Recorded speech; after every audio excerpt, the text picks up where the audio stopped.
allow me to quickly call the overall programs coordinator, Dr. Silumbe, to give us the final speech. A hand, please, as he comes.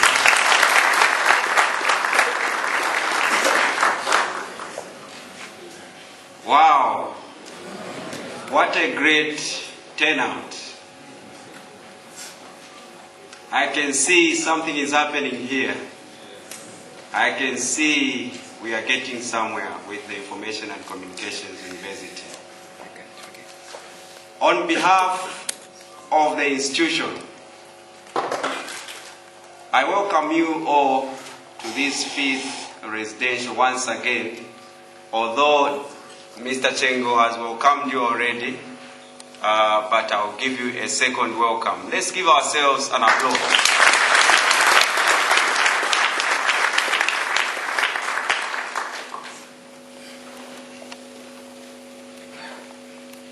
Mr. Chengo and Dr. Mwanza, I thank you all for the information that you've given us. Dr. Mwanza talked about a lot of things concerning our academic work. Mr. Chengo talked about sacrifice, which is a very inspiring thing that I've heard from him.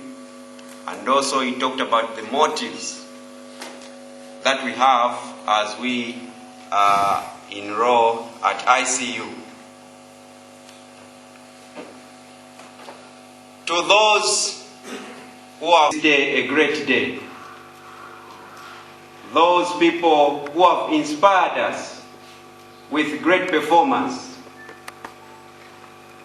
those egos we have seen today, I say thank you.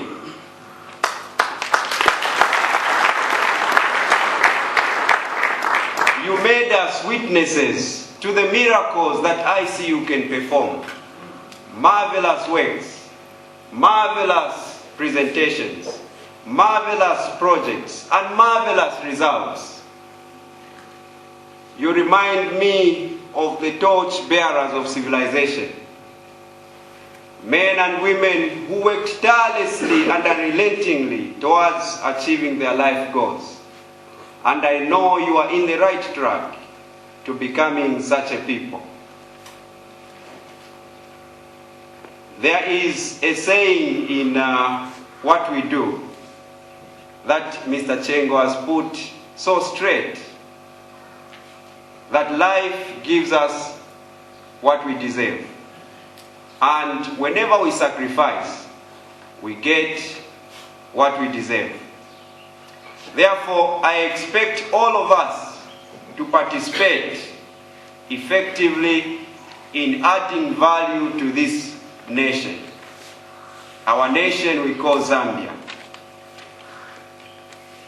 And with this spirit that I've seen today, I believe we are in the right track to producing a Bill Gates in Zambia. The man who revolutionized computers and brought into being the information age. I believe we are in the right track to producing a John Cecil Rhodes in Zambia. The man who embarked on the most ambitious project in Africa, building a rail line from Cape Town to Cairo, and became the symbol of willpower.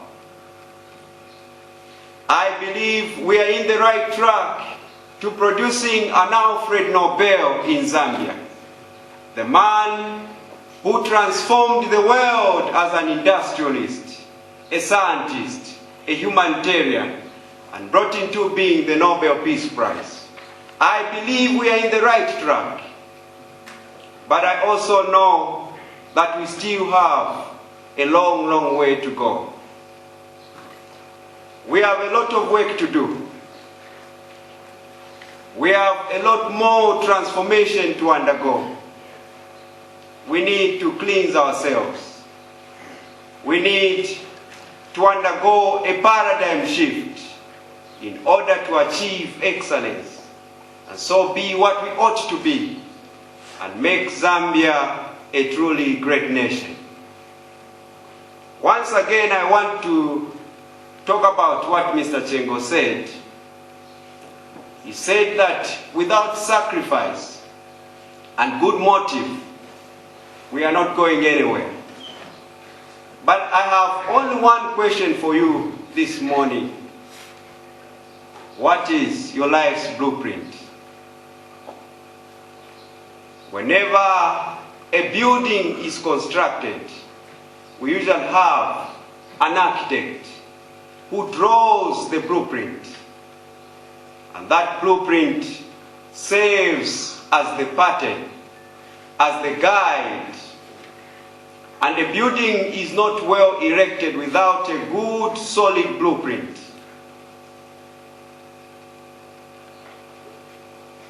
Now each of us here are in the process of building the structure of our lives. And the question is whether we have a proper, a solid, and a sound blueprint. I want to suggest some of the things that should begin our life's blueprint. Number one in our life's blueprint should be a deep belief in our own dignity and our worth. Always feel that you count. Always feel that you have worth. And always feel that your life has ultimate significance. The Zambia we want to see. The Zambia we visualize, the great Zambia, can only be realized with everybody's participation. All of us have something to contribute. Male and female, young and old, rich and poor, we all have something to contribute in bringing about a great Zambia. Therefore you have worth, and your life has ultimate significance. Secondly, in our life's blueprint should be a deep belief and a fundamental principle as a basic principle to achieve excellence in our various fields of endeavor. We must have the determination to achieve that excellence. I urge you to study hard, to burn the midnight oil. My dear friends, no matter what vocation you choose to enter, education will be your fuel. Education is the fuel, my friends. Don't run out of fuel in your life's journey. The old proverb says, study as if you are going to live forever. The joy of learning is as indispensable in study as breathing is in running. And where it is lacking, there are no real students, but only poor caricatures of apprentices who at the end of their apprenticeship will not even have a trade. Education teaches us how to think than what to think. And there is a time in our education when we arrive at the conviction that envy is ignorance, that imitation is suicide, that we must take ourselves for better, for worse, as our portion. Education must enable you the legitimate goals of yourself. Legitimate goals of your life. As Dr. Mwanza had put it, we need to refrain from whatever form of, in spite of the tough realities that you are witnessing today, stay in school. And when you discover what you will be in your life, when you discover your life's work, set out to do it as if God Almighty called you at this particular moment in history to do it. Don't just set out to do a mere good job. Set out to do such a great job that not even the dead, nor the living, nor the unborn could do it any better. That is what these people have talked about. So we must make ourselves determined to be part of the future, to be part in the building of the Zambia we envision to be a great Zambia. Finally, in the words of Dr. King, if it falls your lot to be a street sweeper, go out there and sweep streets like the Zambia national soccer team played the AFCON finals in 2012. Sweep streets like Nelson Mandela led the freedom struggle. Sweep streets like Michelangelo painted pictures. Sweep streets like Shakespeare wrote poetry. Sweep streets like P.K. Shala composed music.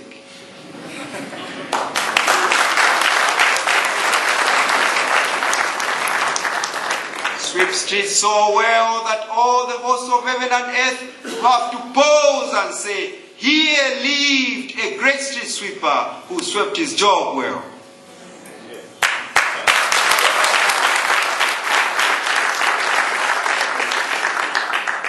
If you can't be a pine on the top of a hill, be a shrub in the valley, but be the best little shrub on the side of a hill.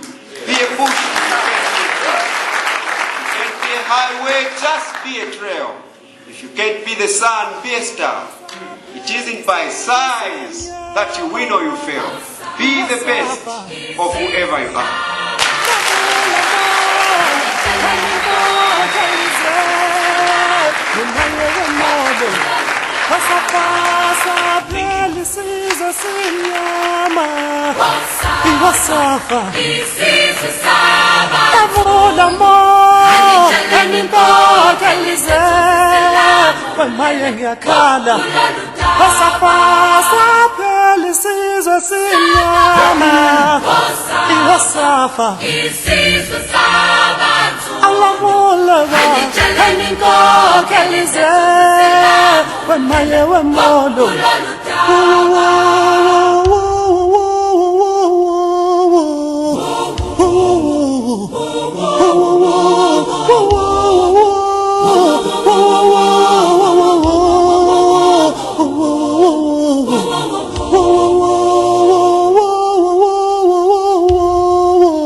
Oh